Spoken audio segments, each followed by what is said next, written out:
How's it going, YouTube? Today we are going to do a mod list on the car.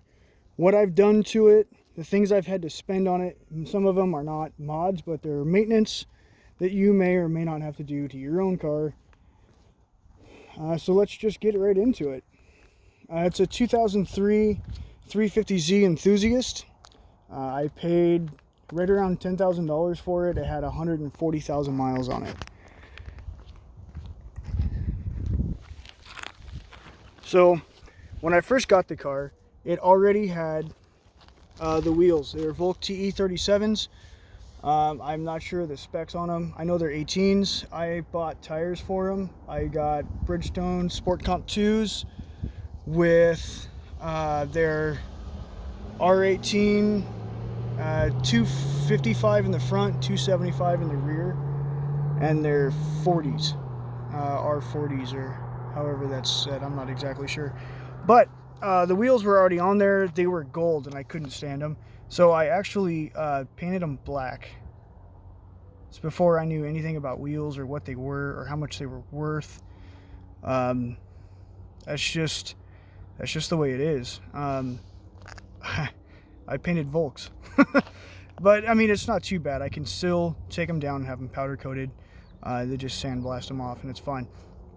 Right when I first got the car, the first thing I did to it was exhaust, which is pretty much what everyone does to a car that they're interested in doing anything to. I did a straight pipe on it, but it's a little more than a straight pipe. It's a true dual all the way out with a custom X pipe. It's completely custom. I had the exhaust done to where I could still drop the transmission if I needed to change my clutch.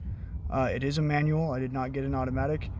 And it's so that I can still maintenance the car without having an exhaust in the way or something to drop. It's a complete one piece all the way out. So that's a little rough to work around, especially when you're dealing with anything in the rear end. But that's just what I've done. I had that done at Rad Exhaust. It was like $600. I mean, you can get a straight pipe a lot easier, a lot cheaper, but that's just the way I did it. Then shortly after getting it, I took it to Nissan and had it inspected at Nissan. The dealer I bought it from claimed to have had it inspected twice by two different independent inspectors, and they could find nothing wrong with it. And Bill Robertson Nissan, right here where I live, also said the exact same thing. He could find nothing wrong with the car whatsoever, aside from cylinder 2's coil pack might be going out, indicating that I need to do coils soon. Sorry for the wind if you can hear that. The interior on this car was absolutely trashed, and it was the beige interior, which is something I did not want. But when I was looking for the car, I never really counted interior. I've always seen other videos just saying the interiors were trashed. I definitely wanted a manual, and I had to have a non-base, so I had the LSD, and I did not want a convertible. So at the time that I was buying, this was the best option, and it was the closest one to me. I bought it out of Seattle, Washington. Then shortly I went to a junkyard near me, and I bought some interior plastics that were missing from the car, broken. I bought, an Amazon Shift boot because it needed it. I got a keyless keypad because it didn't come with it when I bought the car. And that was like, they're cheap. Like my boot was like $30. The keypad was like $15. They're really, really minimal stuff. I bought a Mishimoto weighted shift knob, and it was like $50 or $44 on Amazon. I knew nothing about Mishimoto. I didn't know anything about anything of what they do. I just really liked that shift knob. And then after getting that, I learned Mishimoto's a really awesome company, and I actually later got sponsored by them. But it was after I bought everything that I get sponsored. That's the way it always works, isn't it? I got Amazon Dash Kit. I don't even remember what that was, but it was $20. Oh, it was for a double din stereo. Again, not all of these are mods. Some of it's just, I've kept a record of everything I've had to spend on the car. Shortly after I got it, it started making some clutch noise, and I thought that my throwout bearing was going out, so I was just going to replace the entire clutch. So I bought a stage 3 clutch kit from Exedi, which is who Nissan uses for OEM. And then I found out that these cars just make noise. and this had a lightweight flywheel in it also when I got it. So that was a lot of the flywheel chatter that I was seeing that I'd never really heard before. So I did get a stage 3 clutch. I actually got a really good deal on it. It was like $400 for just the clutch. There was no flywheel in it. I did have to have the flywheel that was in it resurfaced at a different time. And then I started just buying parts because when I got the car, I knew I wanted to do a motor swap. It had 140,000 miles on it, and no one drives a 350Z easy. So it had 140 hard miles. So I knew I was going to do a swap at some point, so I started buying parts that I would do with a swap. Aside from that, I did have a couple small issues with the engine when I got it, like my coil packs did go out. Camshaft position sensors kept being an issue. Crank sensor was an issue a couple of times. Just some small little stuff. I had to do a thermostat. It did overheat on me a couple times. I had to chase that problem. And then, so the parts that I started buying, I bought a Mishimoto intake hose because mine was garbage. It was bad. And then I bought, like a thermostat. The intake hose was like $110. Then I bought a thermostat and a gasket, like I said, and that was like under $30. I bought lug nuts for the car because I did paint the wheels black, so I bought red ones. Those were like $40. I did buy my tires; they were right at $900. I bought a rear strut. I don't remember buying a rear strut, but I have it listed here. I did buy a Mishimoto aluminum radiator. It was $230. I bought a silicone hose kit in red. That was $85. Excuse me, I'm looking at my notes. I do have a notepad here. I bought an air intake box to go with the air intake that I got. That was $192. I bought aluminum fans. Those were $180. I had to buy another thermostat yet again. That was again $30. I bought exhaust heat wrap because I was going to swap over to headers when I did the engine swap, and that actually didn't happen, but that was $30.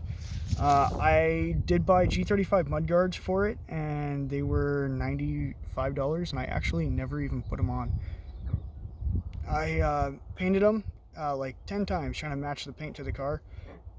Excuse me. That's also another issue. The car was painted by Mako from the car lot, and that's been an actual nightmare.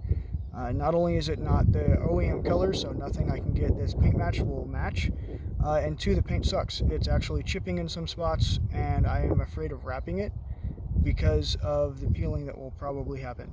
So I wouldn't do that. Like, if I knew that this car was painted by Mako, I might not have bought it. I bought a slave cylinder for when I did the engine swap. It was $50, and I bought the OEM one, which if you can buy OEM, I would do it. Don't try to save money on parts that are traditional to the car. I upgraded to clutch lines, stainless steel clutch lines. Those were $50. I did have to buy rear hubs and bearings. Apparently, this car is notorious for them. They were like $120, and at this point in the car, I was about 13 grand into it. So I had already kind of spent a good chunk of change. I hadn't even got an engine for it yet. The engine that I did have, I did replace the plugs. Those were NGK Platinum plugs, and I paid $80 for them. I did buy a Rocket Bunny duckbill. It was a Vicrez one. I paid $150 for it off OfferUp, and it turned out to be like one of the worst things I've ever bought. It was used, and someone obviously didn't want it because it was shit. So that came off the car, and I bought another one later, but we'll go over that later. A lot of my plastics were garbage. I tried painting them black, and they just scratch like a lot of the painted stuff that Nissan has. So I actually bought leather, and I actually took a upholstery class a long time ago, and so I started wrapping all of the interior plastics in leather. And what it's done is it's made the interior of the car a lot quieter. I don't have any of the rattles that accompany these cars all the time because the interiors are cheap. And it's made the whole car overall feel a lot better, a lot more quality. And I paid about $100 for the leather, and then I've got a ton of hours into doing it. It's a tedious process, but it's well worth it. I paid $450 for HR headlights, which are a big improvement over the '03 body style ones. Paid $1,100 for Brom racing seats. I bought an engine. I did buy. This is a DE, and I wanted to just buy a replacement engine, something with low miles. So I was going to do one of the foreign engines and do a JDM. And when I called this certain place, he said he didn't have any, which was pretty uncommon. He said he usually does get them in quite a bit. And he didn't have any, but he did have a Nismo one, and it was $200 more, or $300 more. I don't remember exactly what. And it had 40,037 miles on it. And I was like, you know what? Like, I know that Nismo didn't do anything different to the engines when they made the Nismo package. It's just a suspension and a trim package. But I was like, I can get this engine anyway, just for a couple $100 more. And I paid $1,700 for it to my door. And when I got it, trying to do research on the serial block on it, it had an S1 indicator at the end of the serial number. And doing research, I found out that it's a VQ35DE S1, and that came in a very, very special 350Z that was commemorated for winning some special race that Japan entered. And so they pretty much gave the 350Z to Nismo and said, do your stuff with it. And they really overhauled that entire car. They did some tuning on the S1 engine. It was completely rehauled. Suspension tuning, transmission tuning, and there was a lot of tuning in the car. And I actually picked up that engine for $1,700, and I got very, very lucky that I did. It did come with the ECU, so I didn't have problems with that.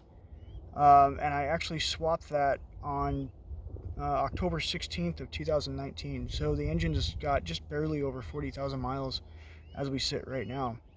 I did buy a stainless steel diffuser, and I never even put it on the car. I actually just sold it. I bought a poly front lip because the car is sitting on a little bit of lowering springs, and I still think it's too high.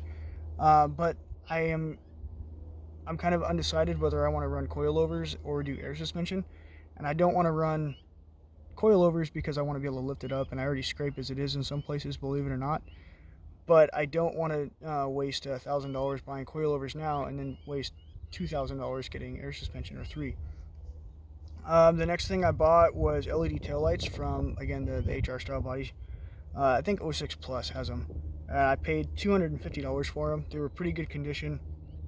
I'm having custom gauges done, and so far I've paid about $400 for that. Over just little things. I had to buy a new gauge cluster because I had to send a gauge cluster to them to be customized, and I had to buy new gauge faces, which were pretty spendy by themselves. Black Cat Customs is who I went with, and they're still not completed as we sit right now. We've had some headaches with them, and I'm just still waiting for them. And I was actually supposed to go pick them up this weekend, but coronavirus has let us all be quarantined, so I can't go pick them up. They're in Seattle. I got a Pioneer double din touchscreen deck. It was like $230. It's nothing special, just something that will be better than the OEM that was in the car. I reupholstered my headliner to a black headliner for $150. Let's see, I did get a Grip Royal wheel. It was a completely custom wheel for $220. I bought an adapter, which, by the way, if you run a Grip Royal wheel, you need to buy an adapter. I had to get the wheel and then find out when you put it in the car, it sits sideways, and then you buy the adapter, which will make it straight. They should put that on the front page, but it's like on their third page of items that they sell, which is kind of cheap if you ask me. That was an additional $60, and I had to pay an additional shipping for it because I ordered it later, which Grip Royal shipping is like $30 no matter what you order.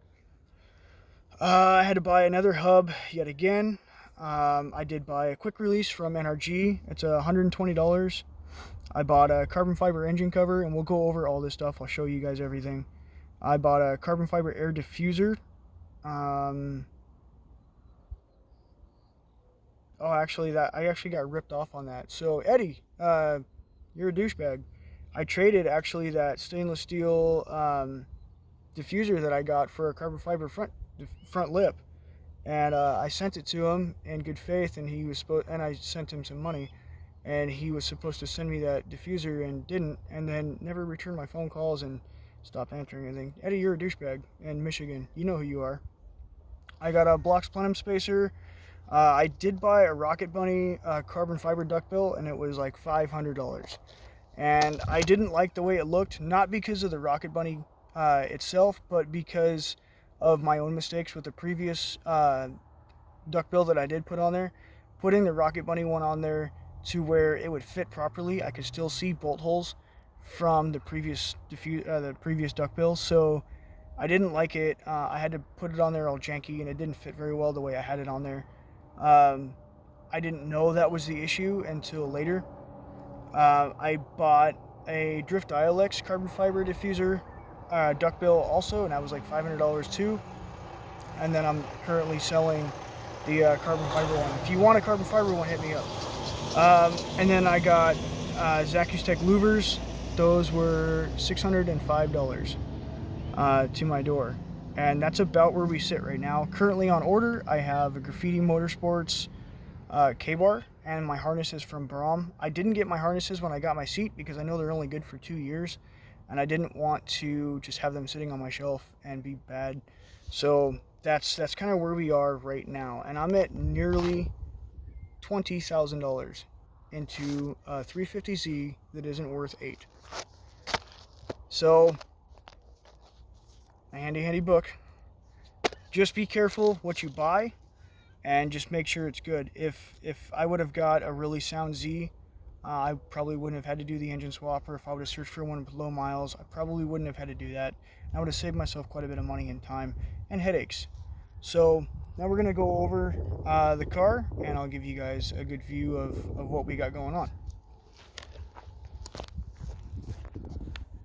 So these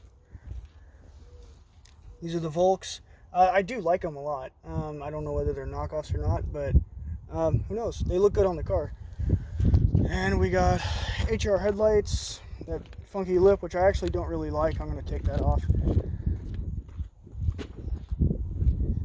These are the louvers. This is probably my favorite thing I've done to the car so far. They do rattle a little bit, but it's worth it. They're amazing, and I'll show you guys how it looks actually out the mirror.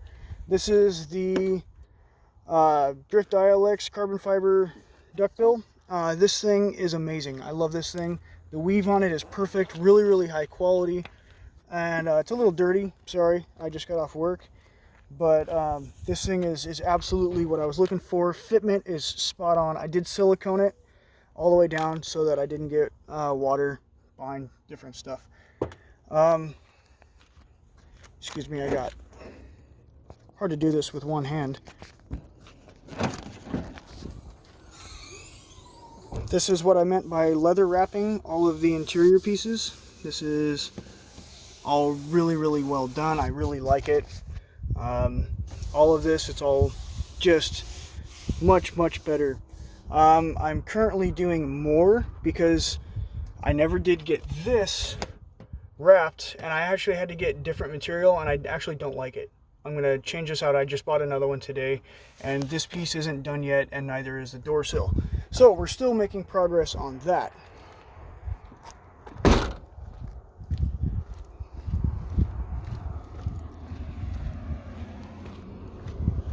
And if we open the door, I have 06 door panels with carbon fiber inlay right here. My Grip Royal wheel. This thing is really comfortable. I do like it a lot. The seats, these are probably the most comfortable seats I've ever sat in, and they hug you and hold you well. Still, even with my OEM seat belt, it's still really fantastic. This is the view out the back window. I'm not sure if you can see that. That's probably a weird effect, huh? I don't know if you can see that or not, but you can see really well out the back window. Again, my gauges are being customized, so kind of done with that. I did do my cruise control up here, so when I do get a tune, like pretty much everyone else does. And then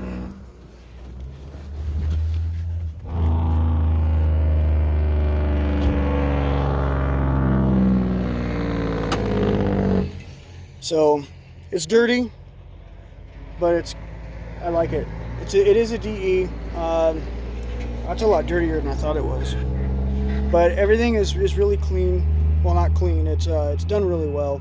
Everything's really great. I do have carbon fiber here and here. But this thing, for some reason, fogs up. I think it's because it's cheap. But I've just gotten, it's a bunch of little parts that have, made this okay.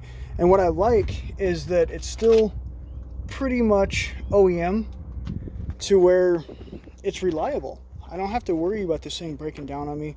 And it is quick. It's not the fastest thing in the world, but it's fast enough for me. I keep up with just about anything I want to. I did get gapped by a BMW and a GTR, but I should. So I think that's going to be the end of the video today. Leave a like, leave a dislike, do whatever you want. Thanks, guys.